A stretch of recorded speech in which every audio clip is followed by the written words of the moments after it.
100 for 100. That's right. It's a brand new show right here on the Paprika Podcast Network, and it's hosted by me, yours truly, Seed, the creator of the Paprika Network. What is 100 for 100? If you're not in the know, if you haven't listened to any other shows, or if you're not in the Paprika Facebook page there, or if you don't follow me on Twitter, the 100 for 100 is 100 film list, handpicked by yours truly.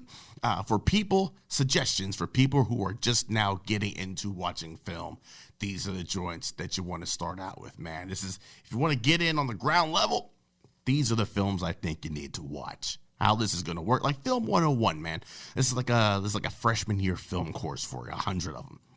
So the way this is going to work is the first 100 days of 2020, I will be releasing a new podcast called 100 for 100. Imagine that, where we talk about a brand new film. They are ranked from number 100 to number 1. I handpicked these movies and then I ranked them all. It was not fun.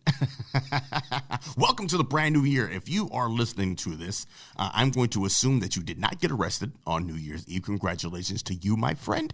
Hopefully everything went safe, went your way. Hopefully there was no drama. Hopefully you left all the drama in 2019. Your 2020 is full of bright and shiny things, like this brand new podcast that we have for you. Accompanying each one of these episodes is a 100-word review of that movie, which is why it's called 100 for 100. It's 100 films, each with a 100-word review.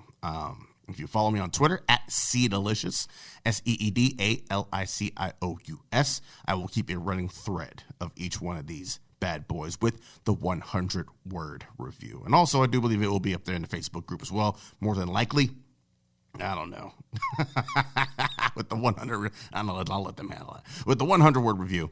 Now let's get into this little bit of business, man. I don't think there's anything left I got for you. So, I mean, we can only start at the beginning, right? The number 100.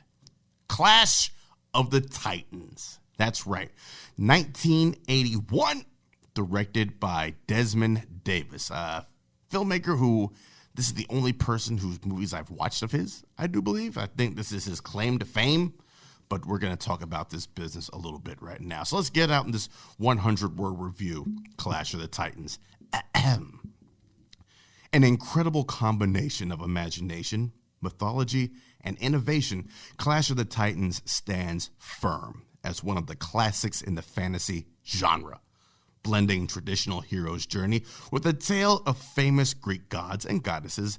Desmond Davis weaves heart and humor into a story that borders on camp yet still feels earnest and authentic. As Perseus fights through numerous obstacles, including Medusa and the Kraken, to win the hand of Andromeda, he is hounded at every turn by the villainous Calibus, spurned by Andromeda. You hate to see it. Great performances by Harry Hamlin, Maggie Smith, and Ursula Andress. It's the perfect Saturday afternoon film. Or Sunday afternoon, depending on what your weekends look like. I wish I could remember when I saw this movie for the first time. It was magical, man. I came to this way late. Like, all my friends had seen Clash of the Titans. I don't think I saw this movie until I was about 19, 20, somewhere up in there. Maybe this is what this is the age range this podcast is designed for. You youngins out there in the world, still trying to find your way in film and what you like and what you don't like, man. Clash of the Titans, if you don't dismiss this as just an old movie with shitty effects, and we've been spoiled by today's CGI. We've been with the Pixars and your big tentpole events, summer blockbusters, and all that kind of good stuff. You cannot let the older movies. 1981 isn't that much older. All right, I was born in 82, but you can't just let the older movies fall by the wayside. Clash of the Titans is amazing, all right? Incredible stop-motion work also from Ray Harryhausen. He also did Jason and the Argonauts, I think. He's responsible for Jason fighting those 7 skeletal soldiers, which is like the thing from that movie. He also did the effects on this, the stop-motion work. Ray Harryhausen, the dude's a legend in the game. It's full of Greek mythology, man. You got your Zeuses, your Andromedas, Perseus, who's that cat on? It was Poseidon.